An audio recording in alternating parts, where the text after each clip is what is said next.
What up, boys, and welcome back to yet another video. So in today's video, we're looking at a Season of Discovery gold farm, but not only that, I've done 5 hours of farming at the location to try and determine what you could expect to get as like basically average gold per hour gets at the spot, because most farms, the amount of gold you make per hour can vary drastically from hour number 1 to hour number 7, for instance. So I've done it for 5 hours. Going to show you guys all the sales and talk a little bit about the farm and the loot. So before we do that though, big thank you for all the massive support on the complete gold guide for Season of Discovery. It's been absolutely amazing, and it makes me so happy to see that you guys are enjoying the gold guide. So if you want to grab it, it's going to be linked down below in the description. And just know that by picking up the gold guide, it comes with every single update done to the gold guide completely for free for life. So whenever we dive into phase 2, phase 3, and so on of Season of Discovery, I just update the gold guide and send that directly to your mail.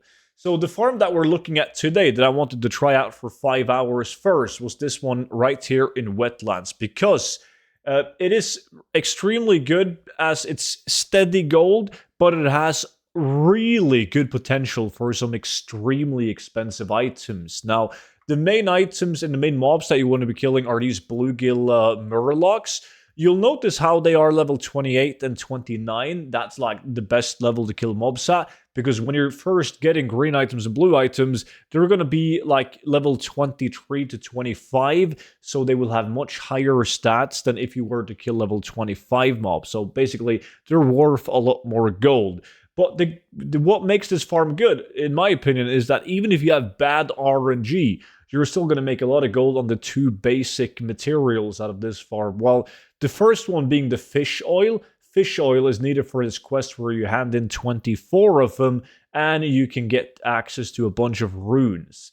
The other one is pretty obvious. It's the pearls needed to do a bunch of crafts for like the best in slot items. They're really expensive and they have been since the game released.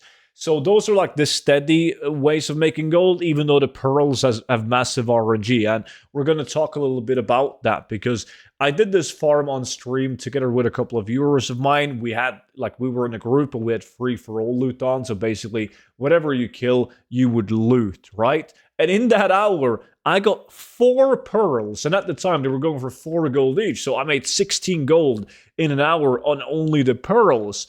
But then, when I did this for 5 hours to calculate the gold per hour, it was a completely different story. So we're going to log on to my bank tune, and I'm going to show you guys these sales in my mailbox and what's still left to be sold on the auction house.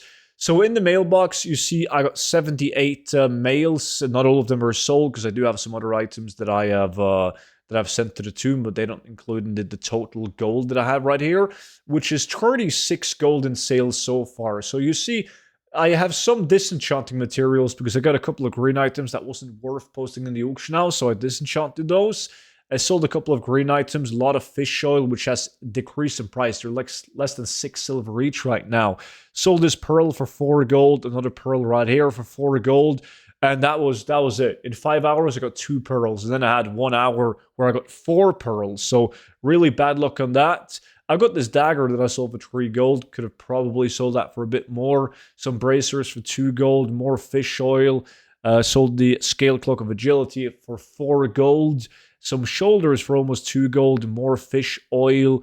Another pearls. Actually got 3 of them. Yeah. More fish oil right here. So that's 36 gold. 36.8. I also got 12.5 gold like raw. So that leaves us at like roughly 50 gold from farming 5 hours. So 10 gold an hour with pretty bad RNG, like might be average RNG, but I'm used to getting way more pearls at least. On the auction house, I have a couple of more items listed on the auction house. This Jade Serpent Blade is going for 5 gold, but if I'm going to end up selling it for 5 gold, nobody knows. It says that I got 7 gold value on the auction house, but it might just be closer to like 2 gold, depending on. It's not going to change the gold per hour drastically. I pretty much, if we're not going to be too optimistic, made 10 gold an hour doing the Murlocs for 5 hours, 50 gold in total, plus some. with what I consider to be slightly below average RNG. So if you guys are finding these videos interesting, I've been thinking about doing a couple more of like the popular farms for like 5 hours to see how much gold I make exactly. So just make sure that you are subscribed to the YouTube channel. That way you'll get notified whenever those videos and of course brand new gold farms are uploaded to the channel. So thank you all so much for watching. Don't forget to check out the complete gold guide for Season of Discovery, link down below. And I will see all of you guys back in at tomorrow's video. But until then, bye bye.